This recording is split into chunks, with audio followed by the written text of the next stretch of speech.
What are your thoughts, Pat, before I dive in on this thing? Warriors, Clippers, we're tied at a game apiece right now in that series. My thoughts are, man, Steph Curry has stepped up his game to that A+ level. He can see now. I mean, he can see now. I mean, he the shots that he's making, the plays that he's making are incredible. I think we're getting exactly what we thought out of Patrick Beverley. I mean, that guy, just watching him try to guard 6'10", 6'11" Durant and just body him up and push him and push him and push him. You know what? And it's cool because I kind of like what Durant said. Like, he understands that's Pat's game. That's Pat Beverley's game. That's what he does. He gets into your head. And, of course, we got the ejection with him and Durant. And that game got a little too chippy. And I think the refs had a little bit to do with that. I think Doc Rivers basically called the refs garbage after that first game of the series. They just weren't being very consistent with their calls. And that's what happens with championship caliber teams, which is what the Warriors are. And, great players like Durant and Curry, they're going to get the benefit of some of those calls. But, man, the Clippers, man, they just will not give up. There's no give up in them whatsoever. And I think that all comes from Doc Rivers because of who Doc Rivers is and how he coaches them. But, I honestly, I think and I was thinking about it prior to this, but I think I would actually change my coach of the year to Doc Rivers for the job that he did.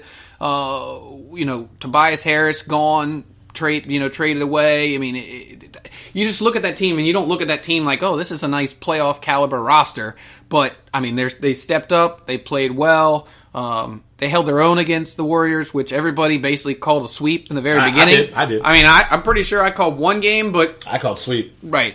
Just because I thought, they might just eke one out with, who knows what would happen with an ejection or something crazy, which is what we got in game one. So, but no, this series is going to be crazy. I mean, the energy. I mean, this is like a finals type energy. I mean, seriously, like the Clippers are all up in their face, not letting them have anything. And I love it. It's playoff basketball, and it's awesome. Hell yeah! I hopped out of bed with the quickness this morning when I saw that score. I was so excited.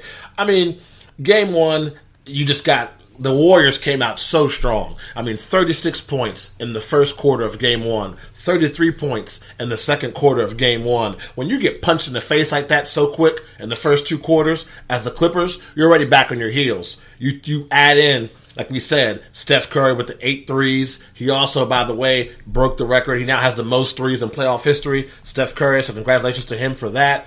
I mean, just no chance for the Clippers in that first game. And then you got people like Landry Shamet and Pat Beverley had rough shooting days for the Clippers. Game two, more of the same. I mean, Golden State came out, run away with this thing, dominating. I don't know what Doc Rivers said at halftime. I don't know what he gave them as far as the orange slices post-game like you do when you're a little kid. Something. 85 second half points as a team for the Clippers in game two. We're talking 14 threes, 56% from the field, and then their bench scores 83 points. The bench. We're talking Lou Williams. We're talking Montrezl Harrell. And Lou Williams is a shot maker. I mean, this guy, you give him the ball, and it's like Michael Jordan. I'm not saying Lou Williams is Jordan, so calm down.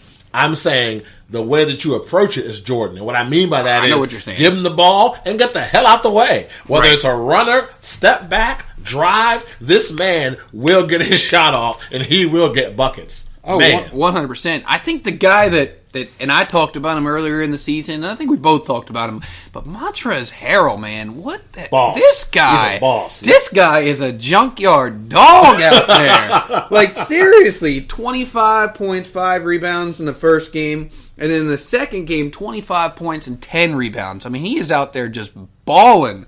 It's fun to see them guys. And then, of course, they got the rookie from Kentucky, Gilgeous-Alexander, with 18 points and 3 blocks in that first game.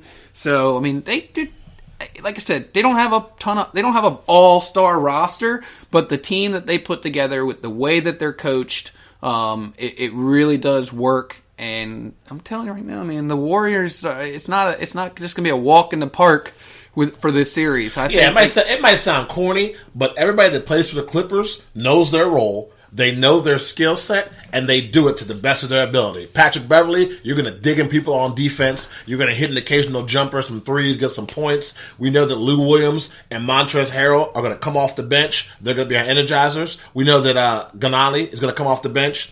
He's a starter at forward. He's probably the closest guy you got to saying, I'll say lower level NBA superstar. He's a tick below Harrell and Williams. Had a really good game last night as well. But those guys all know what their roles are. I'm going to score. I'm going to rebound. I'm going to do the little things, set good screens, do whatever. And they execute at a high level. And like you said, it goes to Doc Rivers, man. The coaching job, not just Doc, the coaching staff. Sam Cassell is on that coaching staff for the Clippers. Those guys doing an outstanding job. You go to L.A., you're tied up a game apiece. Like I said with the Nets, if I'm a Clippers fan, I am happy. And if I'm a Warriors fan, I'm a little shook. I mean, you can say defending champs, you can do whatever. 31-point loss or 31-point lead being lost, it's going to mess your head a little bit. I don't care who you are.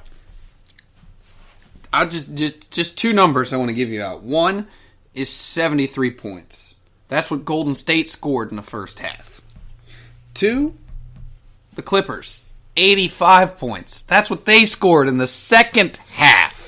We're talking about like the average for some teams that are averaging maybe 100 to 112 points a game, and we're talking about they did that in a half.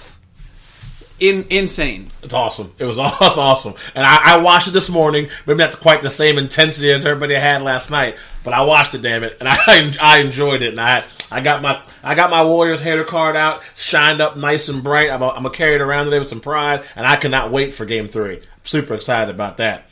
Let's talk about Pat's squad. He was the first guy to have them in the top 10. He had them in the top 10, I think, 2 weeks in a row. I gave him a ton of crap. People on social media gave him a ton of crap. And here we are, the little old engine that could, a.k.a. the Orlando Magic, leading the Toronto Raptors right now. 1-0 in that series. Of course, we'll have Game 2 tonight. Just some of my thoughts, man. Every starter for the Orlando Magic, Game 1, double figures. Huge. DJ Augustine, a guy that's been considered to be a decent point guard in the NBA, but obviously not a superstar. Outstanding game. Played out of his mind. We're talking 25 points, game-winning three-pointer, making plays. I thought we were back at the University of Texas days when he played for the Longhorns. Had an outstanding performance. Good production from the bench when you got Ross and Michael Carter-Williams combining for 20 points off the bench. That's a really, really big thing. When I'm looking at Toronto, my guy who I said most improved player in the NBA, Pascal Siakam. And you got to say it just like that. Siakam. 24 points, 9 boards from my man Pascal. Welcome back to the NBA playoffs. Kawhi Leonard with 25 points. And I'll end it with this. How long are we going to allow Kyle Lowry to dupe us and mislead us to believe he is an elite NBA point guard? 0 for 7 for the Toronto Raptors, one of your leaders of your team. That's all I got to say. What do you got, Pat? Man, I'm telling you, Augustine's got ice in his veins for them shots, the shots that he was making. But you look at that game, I mean, they were 14 for 20. The Magic were 14 for 29 from the three-point line. They were jacking them up, and they were making them. I mean, it was just incredible to watch. You talk about a couple of stats as far as Orlando, like you said. You got Aaron Gordon with 10 double-double and 10 points and 10 rebounds. Welcome to the playoffs, Aaron Gordon. Yeah, exactly. Fournier comes in with 16 points. Ross, Michael Carter-Williams, like you said. I mean, almost everybody in their team scored in double figures except for two players. So it was just crazy to see that game. I mean, I was out and had planned on getting back in time and didn't, and so everything that I was doing, I was out the store and I was like refresh, just looking at it because of course Joe texts me and he goes, "Wow, what a game!" And I'm like, "I'll be back in like about 15 minutes." Fantastic! That was my Clippers. That was my Clippers Warriors moment right there, watching that game. But I did obviously go back, and I did actually go back and see the game and obviously see the highlights. And I mean that just man, no one saw that. No one. I won't even say that I saw it coming. I picked the Magic. I mean, I think what are the Magic 7 or 11 and 2 in their last 13 games. Yeah. So, I mean, obviously they're one of the better teams as far as record-wise in the NBA, but it was just how they were playing. It's not their record, it's how they were playing and how they were winning. Every game for the Magic for the last month has been a playoff game. Right. So that situation of the crowd, hostile environment, pressure, they've been doing that for the last month. I mean, they were executing their plays, running their stuff like it was nothing. And I wonder, yes, you have Kawhi Leonard, but I wonder how many Raptors fans, and even people that might work for the Raptors, who had that, oh God, here we go again feeling at the end of that game. And on top of that, you want to sign Kawhi Leonard, and I'm not saying he lives and dies with his decision to re-sign or leave with each game, but I'm just saying, how many Raptors fans and Raptors employees were like, oh crap, here we go again, with another good googly muggly playoff performance for the Toronto Raptors. I mean, you talk about a guy that's an all-star. You talk about a guy that's on the USA basketball team, and he went 0 for 7 from the field, 0 for 6 from the three-point line. So Take the ball to the bucket. Right, just sometimes you got to do some easy stuff. Get an easy layup or something like that. And I get it. Nothing's easy in the NBA because I mean the defenses are very good, but you got to at least try. To only take 7 shots, miss all of them, and all of them being a 3 except for 1, it tells me that they got into his head. I mean, it was just crazy. No one, you could have never told me that DJ Augustine was going to outplay Kyle Lowry like that. Now, granted, Kyle Lowry, playoff Kyle Lowry. Yeah, there you go. has never been like super, super great. I mean, he's had a few good games, but he's just very inconsistent in the playoffs. But I would have never called 0 points and DJ Augustine hitting the game, a game winning shot or whatever, and 25 points. I mean, it was just crazy watching that game. But it wasn't even just that. I mean, you look at Gasol, 32 minutes, 13 points. I mean, that's what they kind of signed Gasol for. Yeah, true story. Was to come in. And Ibaka, Serge Ibaka, I've said it all year. That's the guy that's going to really help, move them forward. I mean, yeah, Siakam definitely did his thing with 24 points, but Ibaka only played 19 minutes, had 5 points and 8 rebounds. And I get it, Ibaka's losing his minutes because they got Gasol, because they got Siakam now. Yeah. So, but still, man, Serge has been there. Serge has done it.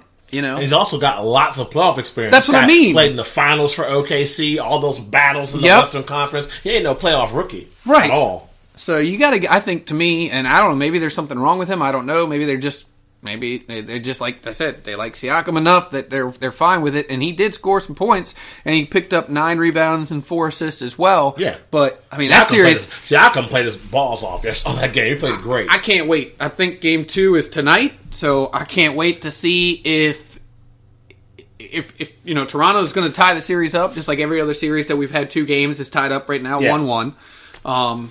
But man, it's going to be fun. I'm like you talked about, it's all about adjustments. I mean, one thing I noticed obviously is that Kawhi Leonard and Kyle Lowry do not play well together. And what I mean by that, obviously I'm talking about personal relationship. Just watching them on the court, you can tell not enough games together. There's just the spacing, something's off. If you really watch the game and watch how those two intertwine and coordinate or don't coordinate, intertwine in the court, it's pretty evident that there's something gone there. So we'll have to see if Nurse, the coach of the Raptors, can make those adjustments to get those guys back on track. I tell you what, if somehow Orlando goes up 2-0, the doubt that creeps into your mind if you are a member of the Raptors organization. I can't even imagine how you would feel with that.